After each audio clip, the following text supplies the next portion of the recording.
이 시간 우리에게 은혜 주실 하나님의 말씀 욥기 33장 23절에서 26절 말씀입니다.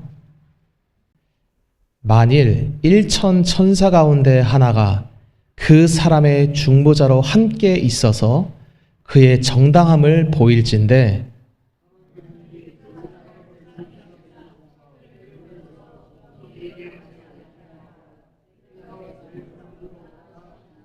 그런즉 그의 살이 청년보다 부드러워지며 젊음을 회복하리라.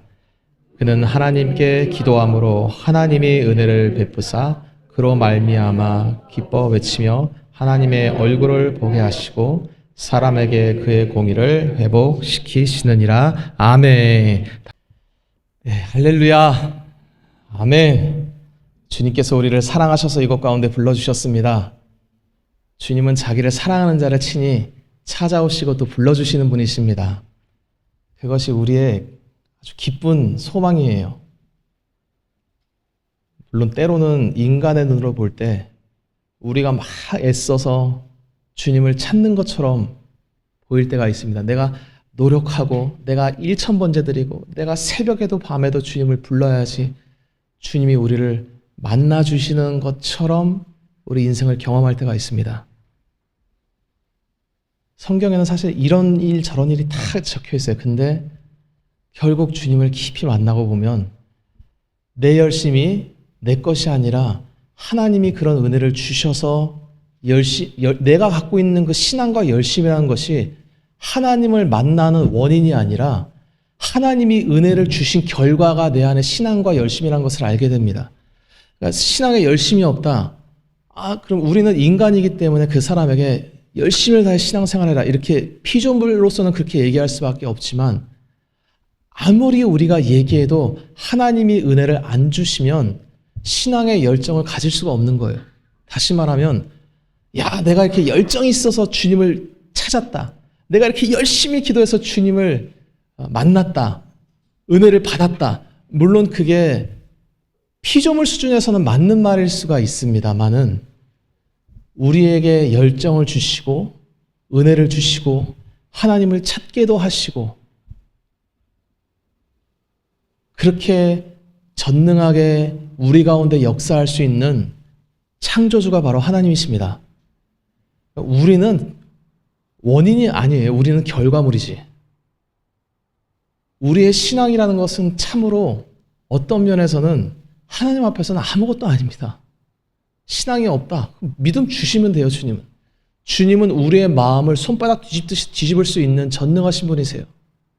내가 죄를 지으려고 그럴 때 안 지을수록 막을 수도 있고 또 교만하면 내버려 두시기도 하시고 이 전능한 주권이 누구에게 있냐? 하나님에게 있습니다.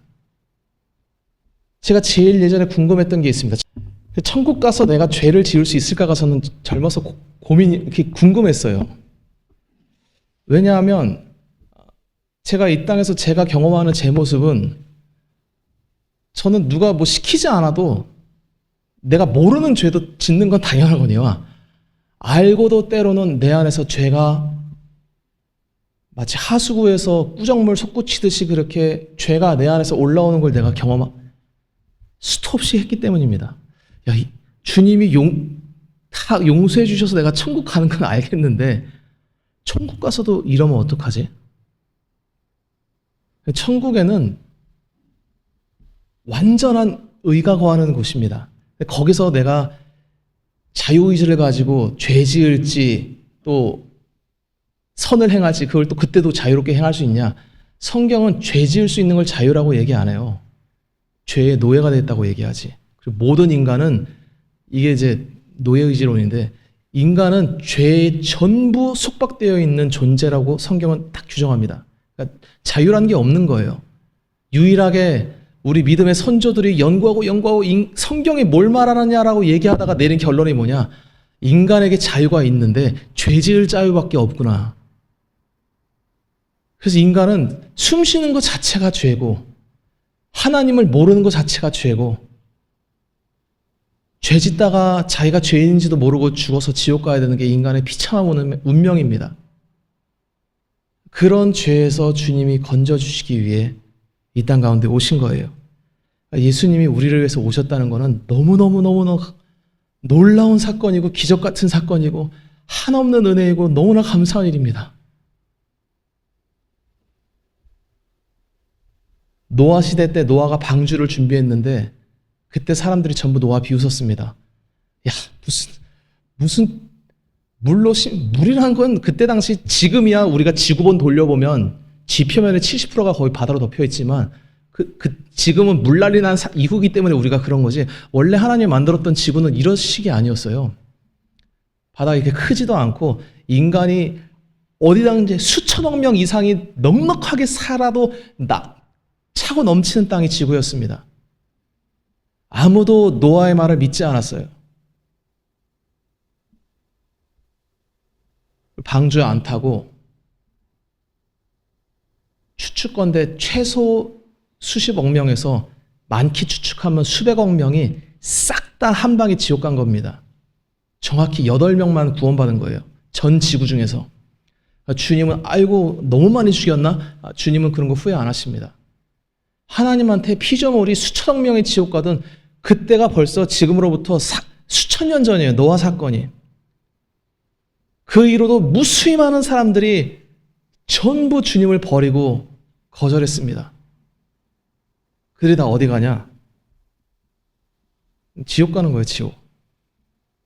저도 이제 나름대로 이제 교양인이다 보니까 천국 지옥 얘기하는 게 저한테 사실은 제가 믿음이 없어서 조금 거리낄 때가 있어요. 나도 참 교양 있는 얘기하고 싶다. 나도 물리학자들이랑 최신 물리학 이론이 어떠냐, 끈 이론이 어떻고 암흑 에너지가 이렇고 저렇고 세상 철학에서는 요즘 핫한 철학이 이런 철학이더라. 저도 그런 얘기하면 왠지 내가 조금 교양 있어 보이고 우아해 보이고 아는 지식인처럼 보여서 그런 얘기를 하고 싶지만 제가 예수님의 종으로 부름받아 예수님이 말하고 하라 하신 진리 외에는 얘기할 수가 없어요. 그분의 말씀만이 진리입니다. 그분은 우리에게 진리를 말씀하실 때 영생할 수 있는 진리를 말씀하시는 분이에요. 들어도 되고 안 들어도 된다. 여러분 공산당 빨갱이가 기독교로 침투할 때 뭘로 침투하느냐? 기독교 윤리로 침투해요.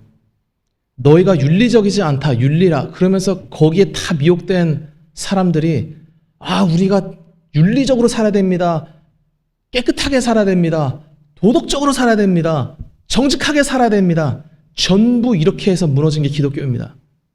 여러분 공산당들 제가 이제 정치 얘기는 하는 게 아니라 공산당은 이거는 반기독교 이념입니다. 종교예요. 그들은 기독교를 향해서 너희들이 왜 그렇게 도덕적으로 타락했냐고 얘기하면서 사실은 내로남불이 그렇게 뻔뻔스러울 수가 없는 자들이 그들입니다. 남들에겐 깨끗이 살아가고 지들은 전부 마누라 남편 두고 남자친구 여자친구 두고 살아가고 제가 말하고자 하는 거는 기독교를 윤리로 깔 때 기독교의 안티테제가 들어올 때 공산당들이 전부 윤리로 들어왔어요. 너희들이 윤리적이어야 되지 않겠냐? 들어보니까 틀린 말은 아니니까. 윤리로 돌아서는 순간 기독교의 생명력은 끝나는 거예요. 애들한테 아이고 너가 거짓말하면 안 되지 않냐? 정직하게 살아야 되지 않냐? 그 말이 틀리진 않겠죠. 근데 예수님을 버리는 순간 기독교는 다른 종교랑 다를 바가 전혀 없어지는 겁니다. 심지어 종교를 안 갖는 것도 여러분 무신론자들이 다 그럼 그렇게 더럽고 추악하게 사냐? 종교가 없고 무신론자들도 때로는 도덕적으로 사는 사람들이 있어요. 있기는. 성경은 우리한테 너가 올바로 살아야 된다 이거 가르치기 위해서 우리한테 주신 책이 아닙니다.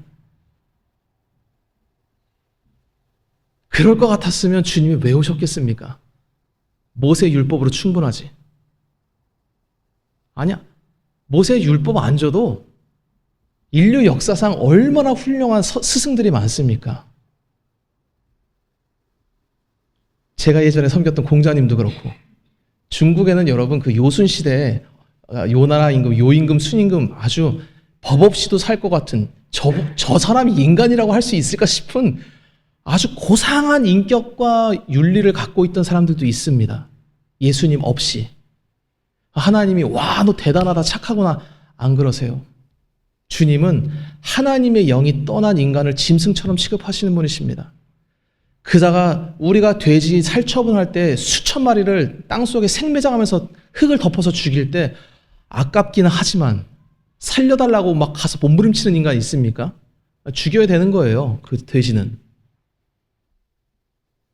하나님이 없는 인간의 실존이라는 것은 그런 거예요.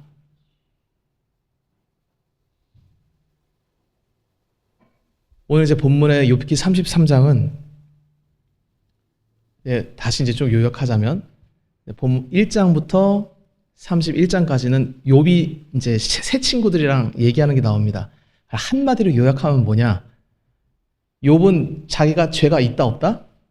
없다는 얘기를 계속한 거. 친구들은 거짓말하는 거야. 네가 모를 거야. 너가 분명히 무슨 죄를 지었을 거다라고 서로 얘기하는 게 그 긴 내용의 욥기 31장까지입니다. 근데 갑자기 32장에 엘리후라는 젊은이가 등장해요. 여기서부터 사실 욥의 역할이 살짝 바뀝니다. 이게 사실 입체적 해석이라고 하는 해석 기법입니다. 여하간 이게 단선적이지 않아. 욥기니까 욥이 처음부터 끝까지 다 예수님 예표한다. 그렇지는 않습니다. 31장까지는 딱 욥이 예수님의 죄가 없는데 당하시는 고난, 그 고난 당할 때 예수님의 그 비통함과 괴로움을 얘기하고 32장부터는 이제 여러분 욥도 죄가 없다고 해서 하나님 앞에 이 사람이 예수 없이 구원받을 수 있겠습니까? 없죠. 이제 32장부터는 엘리후라는 젊은이가 나타나서 욥을 정죄하는데 이때 엘리후가 욥을 정죄하는 내용이 새 친구가 욥을 정죄하는 거랑 아주 그 미묘한 종이 한 장 차이로 다릅니다. 우리가 볼 때 비슷해 보이는데 달라요. 그게 무슨 말이냐? 우리 한번 오늘 본문은 아니지만 33장 8절에서 13절까지 한번 읽어보겠습니다. 제가 한 절 읽고 여러분이 한 절 읽어보겠습니다. 8절부터 그대는 실로 내가 듣는 데서 말하였고 나는 그대의 말소리를 들었느니라.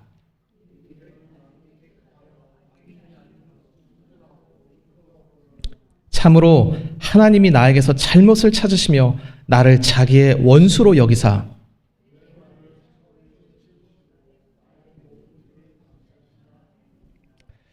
내가 그대에게 대답하리라. 이 말에 그대가 의롭지 못하니 하나님은 사람보다 크심이니라.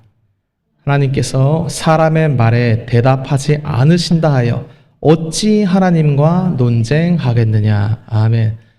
그러니까 여기 오늘 본문에 무슨 얘기를 하냐? 9절에 보면 욥이 했던 얘기를 전부 듣고 엘리후가 당신이 했던 말을 한 문장으로 딱 정리해요.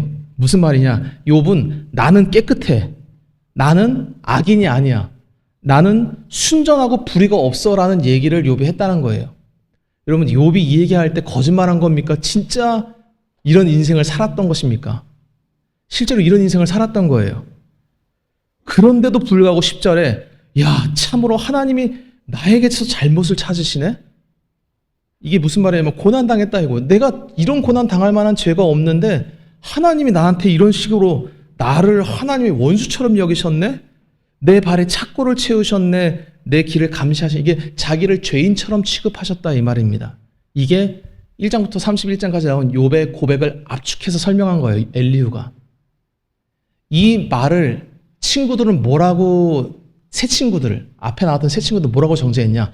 거짓말하지 마. 너가 분명히 지은 죄가 있을 거야. 엘리후는 그렇게 얘기 안 합니다. 아주 본문 말씀하시지만 12절에 내가 너에게 그대에게 대답. 내가 엘리후가 지금 욥에게 대답하는 거예요.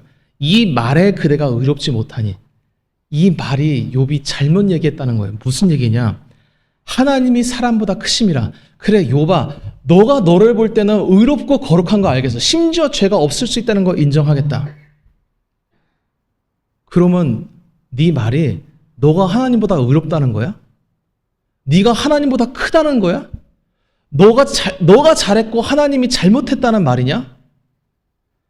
그래, 너가 하나님께 너의 인생에 이런 의문이 있고 내가 왜 이런 인생의 고난을 당했을까? 그런 질문이 있을 때 13절에 하나님이 너에게 그 대답을 안 주셨다 손 치더라도 네가 피조물로서 어찌 창조주랑 논쟁하겠느냐? 이렇게 욥을 정죄하면, 다시 말하면 욥의 행위가 새 친구들은 너 죄 졌을 거야. 너가 모르는 죄를 졌을 거라 얘기하지만 욥은 그거를 탓하는 게 아니에요. 내가 그래 죄가 없어. 내가 이런 고난 당할 만한 짓을 한 적이 없다 손 치더라도 내가 당한 고난에 대해서 하나님 앞에 왜 이렇게 하셨습니까? 라고 항변하고 논쟁을 하는 그 순간 그게 죄가 된다는 거예요. 이게 바로 인간 안에 있는 근원적인 죄입니다. 믿지 않는 사람은 하나님에서 다들 안 믿을 때는 안 믿을 만한 이유가 있어요. 하나님에 대해서 이거는 저게 잘못되고 저게는 이렇지 않냐. 이게 논리적으로 맞지 않냐. 너희들가 틀리지 않았냐. 인간이 하나님한테 이게 틀리게 보인다라고 할지라도 하나님이 틀리셨겠습니까? 하나님은 절대 선이신 분이세요. 인간의 눈에 볼 때는 왜 이렇게 하셨지? 왜 내가 이런 꼴을 당해야 되지? 왜 나에게 왜 이러시지? 제가 예전에 알던 어떤 성도님 신앙생활을 처음 시작했는데 이게 하나님께서 각 사람을 인도하시는 인생이 다르긴 합니다만은 그분이 신앙생활을 처음 시작할 때 시작부터 고난이 막 닥치는 거예요. 예수님을 안 믿다가 믿기로 결단한 다음에 이게 참 우리가 생각하는 좋은 스토리는 뭐냐 하면 예수 믿기 이전엔 막 고난이 있다가 예수 믿는 순간부터 꽃길이 펼쳐지면 이게 참 모양새가 좋잖아요. 참 간증하기도 좋고. 근데 그분이 한 3, 40년 주님을 안 믿은 채 살아오다가 주님을 믿기로 결단하고 세례도 받고 주님을 믿기 시작하는데 그때부터 인생의 모진 풍파가 닥치는 것입니다. 여러분 아주 힘든 거예요. 진짜 이거 목회자들 대답하기 어려운 문제입니다. 기도해 보세요. 기도해도 안 되던데요. 주님 나한테 왜 그러시는 거예요?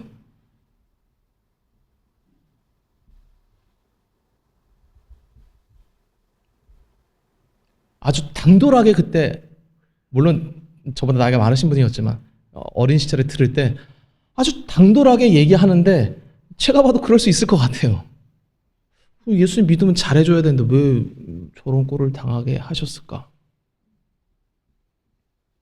그 자체가 하나님 앞에서 저주받고 지옥 가야 마땅한 죄악인 걸 인간이 모르는 거예요. 하나님은 우리랑 논쟁하실 필요조차 없는 분이세요. 그분은 안 알려주시고 그냥 지옥에 버리셔도 그분은 자신의 공의로 그렇게 행하신 분이고 인간이 죄짓고 지옥 갈 때 천사들은 하나님께 영광 돌리지 어떻게 저렇게 잔인하게 인간을 영원토록 저주하시냐 이런 하나님 비난하는 천사나 구원받은 성도는 아무도 없습니다. 하나님은 하시는 모든 일이 인간을 살리시든 죽이시든 그분은 절대 선이신 분이세요. 그분은 선과 악이 아니라 그냥 선 자체의 기준이신 분이십니다. 하나님 위에 선악의 기준이 있어서 그분도 뭐 어떤 선을 따라야 되는 굴종적이고 순종해야 되는 그분 위에 어떤 법칙이 있는 것이 아니라 하나님이 그냥 행하시는 모든 것이 선이에요. 이것이 절대자 우리가 고백하는 창조주 하나님이십니다.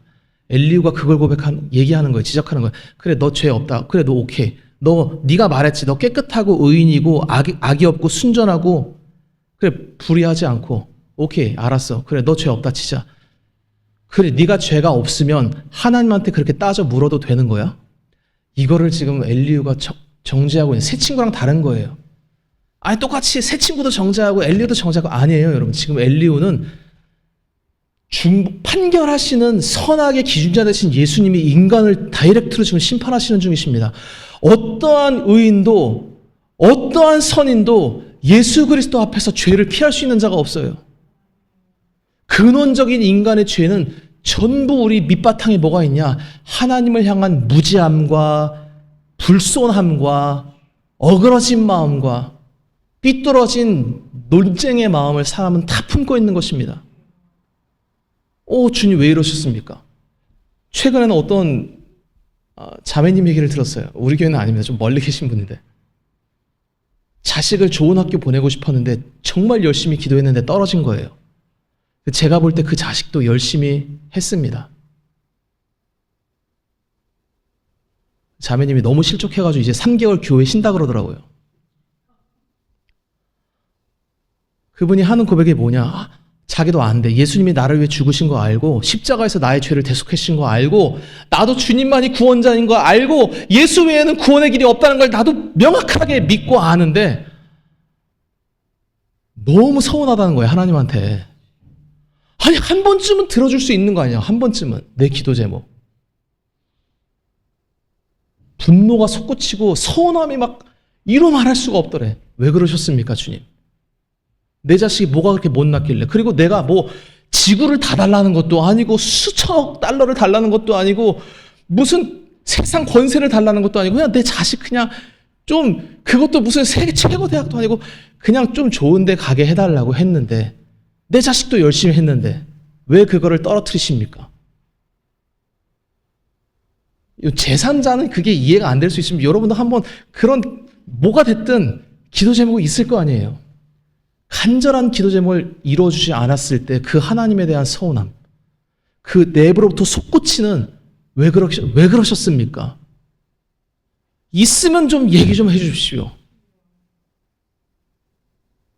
그 마음이 우리 안에 왜 안 들겠어요? 근데 엘리후가 그걸 욕하는 거예요. 너 그게 맞는 태도야?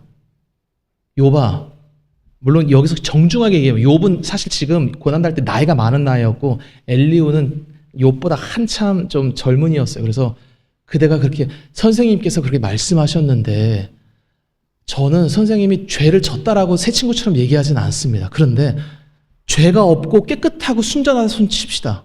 맞습니다. 근데 그렇다면 그렇게 죄가 없다면 하나님한테 그렇게 따져 물을 수 있는 것입니까? 피조물로서 하나님 앞에 누가 내가 죄가 없다고 해서 그렇게 함부로 논쟁하고 하나님께 대답해 보라고 얘기할 수 있는 피조물이 도대체 이게 하나님 앞에 피조물이 어떤 피조물이 그런 권리를 얻었단 말입니까? 라고 엘리후가 얘기하는 거예요. 죄인이라는 것입니다. 인간이 볼 때는 흠없고 순전하고 의인이어도 근원적으로 인간이 하나님 앞에서 어떤 상황에 닥칠 때 인간은 전부 하나님 떠나게 돼 있어요. 여러분, 사람은 다 자기 머리에 옳고 그름이 있는 거예요. 이거대로 안 왔을 때 그리 아니하실지라도 하나님은 오르십니다.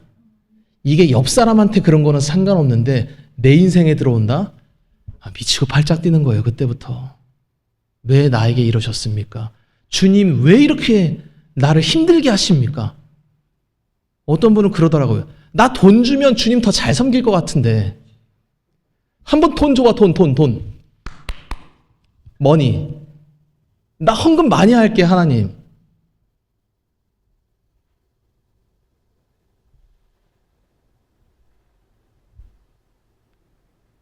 사실 정직하게 얘기하면 그런 태도는 성경에서 뭐라고 하느냐?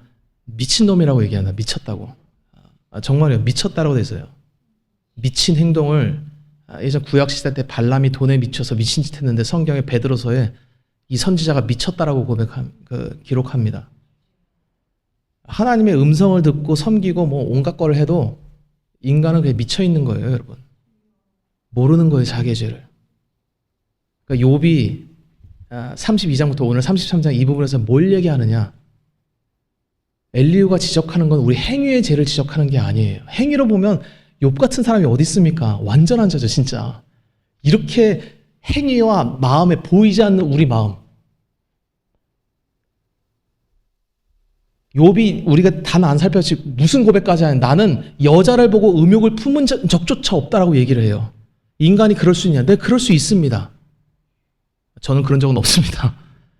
욥은 그렇게 했다는 거예요. 그렇게까지 마음속까지 자기는 하나님 앞에 의롭도록 애쓰면서 신앙생활을 했다 이겁니다. 걸려 넘어질 게 없는 거예요. 인간으로서는. 그렇게 의로워도 하나님 앞에서는 하나님 앞에 입번긋 할 수 있는 피조물이 있느냐? 있다 없다? 없다는 거예요. 이게 예수 그리스도가 사람을 판단하는 예수님의 판단입니다. 전부 죽어야 되느냐? 전부 죽어야 되는 거예요. 전부 지옥 가야 되느냐? 전부 지옥 가야 되는 것입니다. 누구만 살아나느냐? 우리 오늘 읽은 본문에 33절 제가 읽겠습니다. 너가 죄인이다 얘기하다가 오늘 뒤에 본문에서 엘리후가 무슨 얘기를 하느냐? 만일 1천 천사 가운데 하나가, 여기서 천사라는 거는 뭐 우리가 아는 뭐 날개 달린 천사를 얘기하는 게 아니라 그냥 수많은 어떤 그 존재, 하나님을 섬기는 존재 중에 하나가 그 사람의, 그러니까 그 사람이 아니라 당신을 말하는 거예요. 당신의 중보자로 함께 있어서 당신이 정당함을 보여주면, 그러면 하나님이 당신을 불쌍히 여기사 당신을 던져 구덩이에 내려가지 않게 해주시고, 하나님께서 그래 내가 대속물을 얻었으니까 너를 불쌍히 여겨주마라고 욥을 용서해 주겠다는 것입니다. 이 성경은 이게 뭐 천사 중보론 그런 걸 얘기하는 것이 아니라, 앞으로 아무리 의로운 자라도 예수 앞에서 정죄받을 수밖에 없는 인간을 구원하기 위해 하나님이 중보자를 예비해 두셨다는 것을 말하고 있는 거예요. 그 중보자가 와서 인간을 위해서 중보할 때 하나님이 그 사람을 그 중보자 때문에 불쌍히 여기시고, 뭐라고 얘기한다? 하나님이 뭘 얻으셨다? 24절 끝에 하나님이 내가 뭘 얻었다? 대속물을 얻었다. 속죄할 수 있는 물건을 얻었다 하고 우리를 불쌍히 여겨준다 이 말입니다. 그때 청년보다 살이 부러진다, 젊음을 회복한다, 다 용서하시고 회복시켜준다는 거예요. 주님이 어떻게 하면? 중보자가 와서 그가 정당하다는 것을 보이면. 여러분, 사람은 하나님 앞에 중보자 없이는 설 수 없습니다. 인간은 내가 나를 볼 때 남들보다 신앙생활도 잘하고 경건하고 거룩하게 산 것처럼 보일지라도, 아니 실제로 그렇게 살았을지라도 하나님 앞엔 설 수가 없는 거예요. 왜? 인간은 아담과 하와가 타락한 이후에 근본적으로 죄를 가지고 있습니다. 이 죄가 얼마나 우리를 넘어뜨리냐? 성경은 인간 중에서 죄와 싸워서 이긴 자가 있다 없다? 없다라고 얘기해요. 전부 우리는 죄에 질 수밖에 없어요. 하나님 볼 때는 죄가 아직은 겉으로 안 드러나도 인간 안에 죄가 있다, 죄인으로 보십니다. 정죄하시는 분이세요. 이 죽어야 될 죄인을 구원하시기 위해 오신 분이 바로 예수 그리스도이십니다. 여러분, 우리가 기도할 때 자꾸 막 세상에 하나님 왜 저한테 이러십니까? 저 자식 그 좋은 학교 보내주시면 주님 더 잘 섬길 것 같은데, 나 돈 주면 주님한테 헌금 많이 한다 그랬잖아. 교회 지어줄게. 진짜 치사하게 진짜. 나도 한 100억 갖고, 당신 뭐 10분의 1만 필요하다면서 당신도 10억 갖고, 나 90억 갖고, 당신도 좋고 나도 좋고.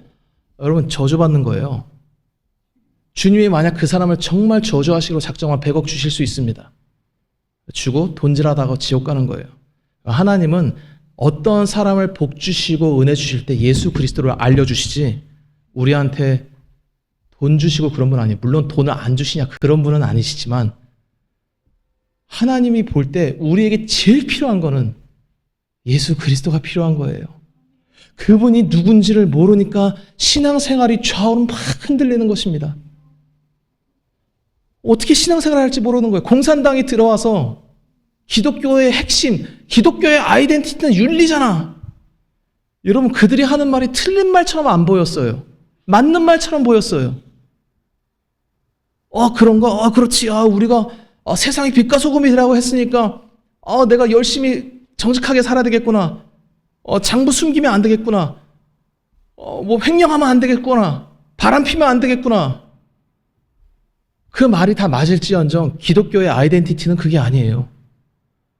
기독교의 아이덴티티는 예수님이 우리를 위해 친히 중보자가 되어주셨다는 것입니다.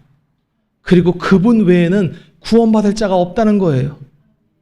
오늘 본문에 엘리후가 욥에게 얘기할 때 사실은 다 안 봤지만 굉장히 부드럽게 얘기합니다.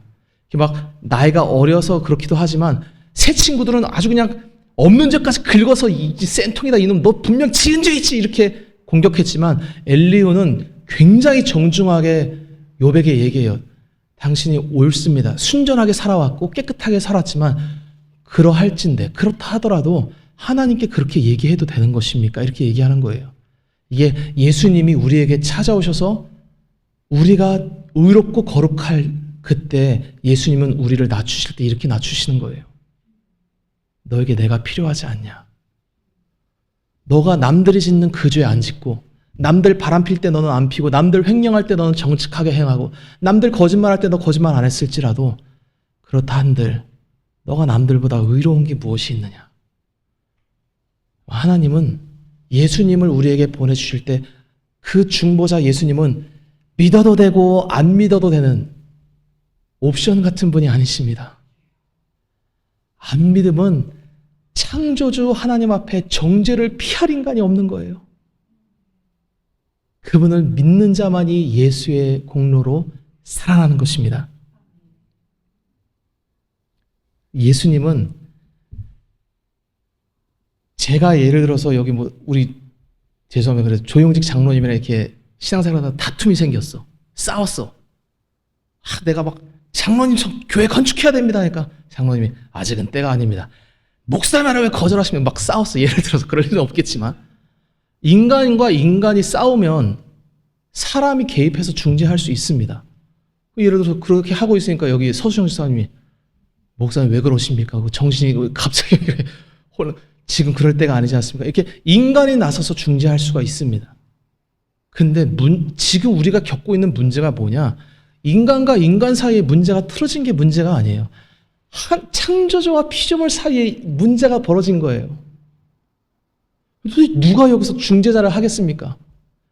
주님 제가 중재하겠습니다. 여러분 서목사가 예를 들어서 하나님과 누구 사이에 내가 중보자가 된다? 저는 저의 죄 때문에 중보자로 나서겠다라는 마음만 품어도 죄가 되는 거예요. 하나님은 하나님의 심정이 어떤지를 아는 자만이 하나님 편의 중보자가 될 수 있고 인간의 처지가 어떤지를 아는 자만이 인간의 중보자가 될 수 있는데 하나님의 형편도 헤아리고 인간의 형편도 헤아리는 피조물이 있을 수가 없는 거예요. 그래서 놀라운 일을 주님이 무슨 일을 행하셨냐? 본인이 친히 인간의 옷을 입고 찾아오셨습니다. 그분이 예수님이신데 예수님은 하나님이시면서 동시에 인간이신 분이세요. 하나님이시기 때문에 하나님 편의 중보자도 되실 수 있고 인간이시기 때문에 우리도 불쌍히 여기실 수 있는 것입니다. 예수님의 중보 없이는 하나님과 화목할 수 있는 자가 아무도 없어요.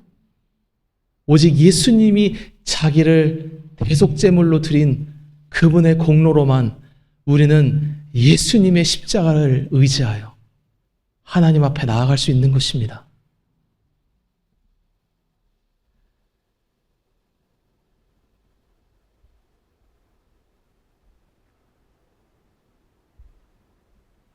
그러니까 예수 안 믿어도 좀 경건하게 살고 좀 이렇게 정직하게 살면 그거 어차피 예수 믿고 그렇게 사나 안 믿고 사나 결국 똑같네 뭐. 예수 믿는 게 그냥 도덕적으로 사는 거네.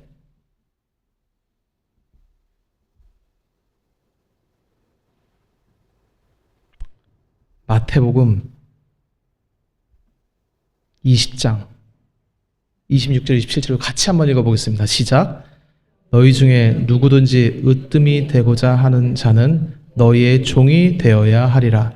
인자가 온 것은 섬김을 받으려 함이 아니라 도리어 섬기려 하고 자기 목숨을 많은 사람의 대속물로 주려 함이니라. 아멘. 예수님이 왜 오셨습니까? 너희 중에 으뜸이 되고자 하는 자. 여기서 우리 교회 으뜸이 되고 싶으신 분 한번 손들어 보십시오. 아무도 없고. 여러분 우리 중에 으뜸이 되신 분은 예수님 한 분밖에 안 계세요. 그분은 교회의 머리이십니다. 너희 중에 으뜸이 되는, 지금 예수님이 자기 얘기하는 거예요. 내가 너희 중에 으뜸인데 너희의 종이 되리라.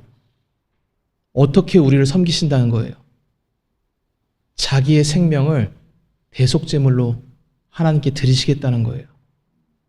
예수님이 자신을 드리면 하나님이 예수님은 받으십니다. 왜? 죄가 없으시기 때문에. 어느 수준에서 없냐? 하나님 수준에서 없는 거예요. 이분의 죄가. 욥도 죄가 없다. 인간 수준에서는 그럴 수 있어요. 인간 수준에서는 우리가 자유의지가 있다 말할 수 있죠. 하나님 앞에서 없습니다. 인간 수준에서는 내가 죄가 없다 말할 수 있죠. 하나님 앞에서 없는 거예요. 인간 수준에서는 나도 하나님 앞에 나올 수 있을까? 인간 수준에서는 그렇게 생각할 수 있겠지만 하나님 수준에서는 안 되는 거예요. 우리는 지금 인간과 인간 사이에서 신앙생활하는 것이 아닙니다. 하나님과 인간, 창조주와 피조물 사이에 틀어진 이 원수 관계를 중보자가 와서 해결해 주셔야 되는 거예요. 그 일을 누가 하셨냐? 예수님이 하신 것입니다. 내가 너를 하나님과 화목하게 해주겠다. 아, 주님 어떻게 해야 됩니까? 나만 믿고 있어라. 내가 내 생명을 하나님이 받으실 만한 아름다운 제사로 내 생명을 하나님께 드리겠다. 그것이 우리를 위해서 대속제물이 되신 예수님의 중보사역입니다. 이제 누구든지 예수님의 이 공로만을 의지하면 사람 중에 추악하고 더러운 죄를 지었을지라도 예수님은 용서해 주시는 분이세요. 사람은 용서 못할 죄가 있어요. 아무리 사랑해도 내 배우자가 바람 폈다는 거 아는 순간 도끼 들고 이마 찍어버리고 싶은 것이 인간의 심령입니다. 용서 안 되는 거예요. 우리 선조들이 지혜롭게 그랬다잖아. 용서하고 싶으면 바람 피는 배우자 현장에서 잡지 말라고. 현장에서 봤다 그러면 피가 거꾸로 섰고 그냥 그때부터는 그냥 뭐같이 댕강 자르고 너 죽고 나 죽다 되는 겁니다. 그러니까 인간은 왜 그런 얘기를 하느냐? 내가 아무리 인간으로서 다른 사람을 용서하고 싶어도 우리는 다른 사람을 용서하는데 한계가 있어요. 누구를 안면하고 싶지만 내가 아무리 허허하면서 마음의 인격을 넓혀도 누군가를 보면 쳐 죽이고 싶은 것이 바로 인간의 한계입니다. 하지만 예수님은 용서하는 데 있어서 한계가 없는 분이세요. 자기에게 찾아오는 누구든지 어떤 죄든지 전부 용서하실 수 있는 은혜의 주님이 바로 우리 예수 그리스도이십니다. 그분의 중보와 용서하심만으로 인간은 하나님 앞에 설 수 있는 거예요. 사랑하는 성도 여러분, 중보 사역이라는 것은 인간이 애당초 할 수 없어요. 우리 요즘 이제 교회에서 중보 기도합시다, 중보 기도합시다 많이 하는데 뭐 그거는 그거대로 사실 나쁜 건 아닙니다만 엄격한 의미에서 인간은 뭐 하나 앞에 중보 못 해요. 다만 우리가 기도할 때 성령께서 우리 안에 예수 그리스도의 이름으로 임재하셔서 우리의 신앙을 막 이끌어 가실 때 기도도 시키시고 예배드리게 하시고 찬양도 하게 하시고 그분이 원하는 대로 우리를 그분께 내어 드릴 때 주님께서 우리를 통해 역사하시는 것입니다. 그러니까 여러분, 예수 안 믿고 난 착하게 삽니다. 저 그렇게 뭐 해코지 안 하고 모범 시민으로서 세금도 진짜 잘 냈어요. 심지어 제가 말 안 해서 그렇지 저 불우이웃도 많이 도왔습니다. 그거 좋은 일이죠. 칭찬할 일이죠. 인간 수준에서. 그거를 욕하자는 게 아니에요. 그거랑 구원이랑은 상관이 없다는 거예요. 왜? 하나님은 인간을 보실 때 우리처럼 그 행위의 죄, 심지어 욥은 마음의 죄까지 다 회개했지만 그걸로도 만족하시는 분이 아니십니다. 죄 자체가 없어야 되는 거예요. 티끌만한 죄라도 우리 안에 있다. 하나님은 안 받으십니다. 전부 진노의 잔으로 지옥에 빠져야 되는 우리들을 하나님이 불쌍히 여기셔서 이 땅에 예수님을 보내주신 것입니다. 그래서 예수님은 이 땅에 올 때 어떠한 마음으로 찾아오시느냐? 자기를 대속물로 들여서 우리 대신 죽어주시기를 원하는 마음. 내가 그들을 대신하여서 하나님께 하나님이 요구하시는 모든 요구를 하나님 수준에서 전부 만족시켜드리고 흠없고 점없는 자신을 하나님께 제물로 드려서 우리를 구원해주고 싶은 그 은혜와 긍휼의 마음을 품고 찾아오신 분이 바로 예수 그리스도이십니다. 이것이 바로 주님의 중보 사역이에요. 이것이 바로 우리를 위해 대속제물이 되신 예수님의 심정이십니다. 사랑하는 성도 여러분, 욥 복받은 인생 아닙니까? 여러분 이렇게 고생했지만 욥은 결국 이 은혜를 입고 천국 가서 지금까지 영원토록 주님을 찬양하고 있어요. 현대인들이 얘기합니다. 기독교를 욕합니다. 그냥 착하게 사는 거 아니야? 근데 너희들 안 착하게 사네. 물론 우리가 기독교인으로서 욕먹을 짓 하면 된다 안 되죠, 당연히. 예수님이 어차피 용서해 줄 거니까 나 좀 회사 돈 좀 횡령하고 그거 뭐 어차피 그렇게 사는데 나도 좀 뭐 마누라 몰래 나 여자친구 좀 데리고 살아보자. 개패듯이 얻어맞습니다, 주님 앞에. 주님의 이름을 욕먹이면 안 되지만 내가 행위를 의롭게 했다고 해서 주님 앞에 내가 설 수 있냐, 또 그건 아니에요. 우리는 이 신앙의 이 얇은 이 종이쪽장 같은 신앙의 경계선을 정확히 알고 있어야 돼요. 인간은 죄가 있는, 내가 모르는 죄라도 하나라도 있으면 애당초 주님 앞에 설 수가 없습니다. 우리는 전부 하나님 앞에 중보자를 필요로 하는 거예요. 그리고 예수님은 우리를 중보하시기 위해, 다시 말하면 자기의 생명을 우리의 종이, 그분이 무슨 우리의 종이세요. 원래 으뜸인데 으뜸되는 자는 너희의 종이 된다고 하시면서 우리를 대신하여 자신의 생명을 바치신 분이 우리의 으뜸 되신 예수 그리스도이십니다. 우리는 그러니까 자나깨나 예수밖에 없는 거예요. 예수님의 중보를 증거하기 위해 우리가 이 땅에 살아있는 것입니다. 우리는 이 땅에서 부자 되기 위해 사는, 제가 부자를 욕하는 거냐, 부자든 안 부자든 주님 앞에는 티끌 같은 차이예요. 뭐 이 땅에서 앨런 머스크처럼 내 재산이 뭐 700조다. So what? 어쩌라고 주님 앞에. 제가 11조 하면 70조입니다. 선물 하나 사드리겠습니다. 우리가 섬기는 하나님이 돈 없어서 저한테 주십시오. 그래서 제가 잘 쓸 테니까. 주님은 돈 필요 없으세요, 여러분. 그분은 돈이라는 게 의미가 없는 분이십니다. 하늘과 땅과 그 가운데 있는 모든 것이 내 것이니라. 어리석은 피조물들아. 주님이 정확하게 말씀하시잖아요. 우리는 헌금할 때도 내가 이렇게 큰 헌신하는데 주님 받아줄까? 교회에서 청소하면서 아무도 안 한 청소 내가 하네. 여러분, 하나님 앞에 우리는 생명을 내어드린다 할지라도 주님 앞에 잘한 게 없는 거예요. 그건 당연한 거지. 인간적인 수준에서는 칭찬해야 되고 격려해야 되겠지만 정작 그렇게 행하는 우리는 우리 입술에 저는 무익한 종입니다. 마땅한 일을 한 것뿐입니다. 라고 고백해야 되는 것이 피조물의 본분이요, 창조주 앞에 서 있는 우리들의 합당한 신앙입니다. 우리 세겹주교회 함께 예배드리는 성도 여러분, 우리는 예수님의 중보 사역으로만 하나님 앞에 의롭다 설 수 있습니다. 처음부터 끝까지 전부 예수님의 공로예요. 이 공로를 가슴에 깊이 새기고, 아이고 내가 이렇게 의롭게 살았는데 하나님 내 인생에 왜 그러냐 하시라도, 근데 대부분은 저를 포함해서 여기 있는 분들은 욥보다 의로운 사람이 제가 볼 때는 없어 보입니다. 제가 여러분을 낮잡아보는 건 아니지만 인류 역사상 욥 같은 사람은 없었어요, 여러분. 욥조차 이렇게 꼬꾸라지는 거예요. 노아는 여러분 지구 전체 전부 지옥 갈 때 8명 하나님이 구원하실 때 너는 당대의 완벽한 자라고 성경에서 노아는 당대의 의인이로 완전한 자라고 얘기했는데 그도 방주에 안 타면 지옥 가는 거예요. 예수 없이는 하나님 앞에 설 자가 없는 거예요. 저는 하나님 앞에 감사밖에 할 얘기가 없는 존재예요. 우리는 예수의 공로 앞에 무슨 불평이 그렇게 많고 불만이 그렇게 많은지 다 제가 많으시는 죄입니다. 저는 이 생각하는 걸 좋아하는 인생이라 그 부분이 저의 취약점 중에 하나. 왜 하나님 그러십니까?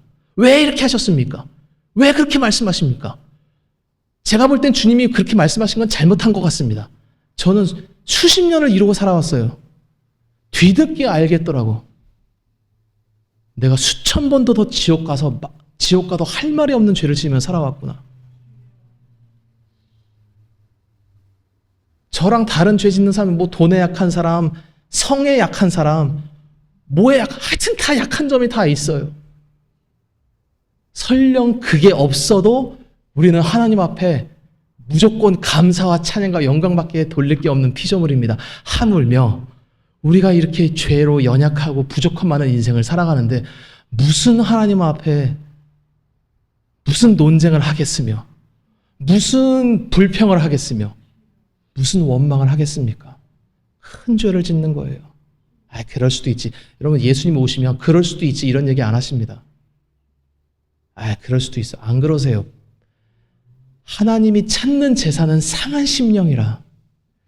죄로 인해서 내가 애통하고 내 가슴이 막 미어지고 상했을 그때 하나님이 내가 너를 불쌍히 여기신다 이런 분이시지. 어차피 용서할 거잖아. 뭐 다 용서한다면서. 용서해봐. 이런 쳐죽일 이런 심령은 주님이 확 누르시고 힘들게 하시지. 근데 그것도 주님이 사랑하시니까 그런 겁니다. 하나님은 우리한테 행하시는 게 다 나쁜 게 있다 없다. 다 좋은 거예요. 그러니까 사랑하는 성도 여러분, 예수님의 중보로 우리가 살아난다는 것을 항상 기억하십시오. 설령 내가 의롭다라고 나 이 정도면 잘 사는 거 아닌가 할 때 욥을 기억하십시오. 인간은 인간 수준에서 욥처럼 의로워도 중보자가 필요한 거예요. 아담과 하와가 타락한 이후에. 우리는 항상 신앙생활할 때 하나님과 나 사이에서 중보하시는 살아있고 항상 있는 영원한 우리의 중보자 예수님을 항상 의지하며 예배할 때도 예수님의 이름으로, 기도할 때도 예수님의 이름으로, 내가 먹을 때도 마실 때도 신앙생활할 때든 직장생활할 때든 항상 예수의 이름에 힘입어서 주님을 섬기면서 살아가는 정말 복된 저와 여러분 되시기를 주님의 이름으로 축원합니다. 아멘.